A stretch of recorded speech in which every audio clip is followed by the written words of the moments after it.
4 రీతులు శాంక్షన్ అయినాయి. వాళ్ళందరూ కూడా వర్షాల గురించి పనులు కొంతవరకు సాగారు, అందరూ బిల్డింగ్ చేస్తారు.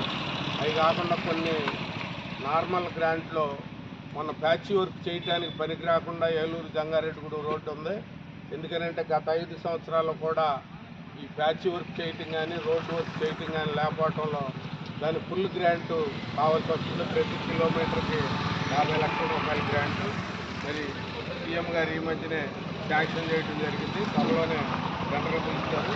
ఎందుకంటే ఈ మధ్యకాలంలో ఈ 3 మాసాల నుంచి కూడా బాగా అధిక వర్షాలు పడటంలో మరి వాహనదారులు కానీ ప్రజలు కానీ అనేక రకమైన ఇబ్బందులు పడుతున్నారు.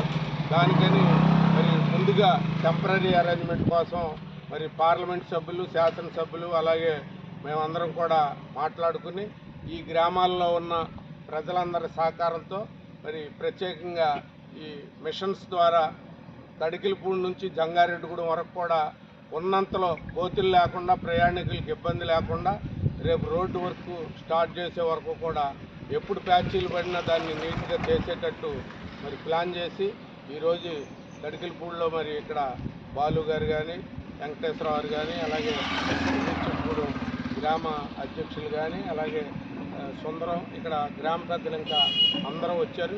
ఇంకా చాలామంది వ్యవసాయ పనుల గురించి రాలేకపోయారు. ఇది అయిన తర్వాత ఊరిచెట్టుగూడెం గ్రామంలో ఆ పెద్దలు చేపిస్తారు. తెలుగుదేశం పార్టీ కూటమి ప్రభుత్వం ఎదరికెళ్ళిన తర్వాత గారు గోపాటి కేశవరావు గారు కూటమి అందరూ కలిపి అక్కడ రామర్పాడు వెళ్ళేసరికి అక్కడి నుంచి రావుకుంపాడు వరకు మేము రావుకుంపాడు సర్పంచ్ గారు అందరూ కూడా అలా జంగారెడ్డిగూడెం కలిసే వరకు ఆ పక్క నుంచి కూడా పనులు మొదలుపెట్టారు.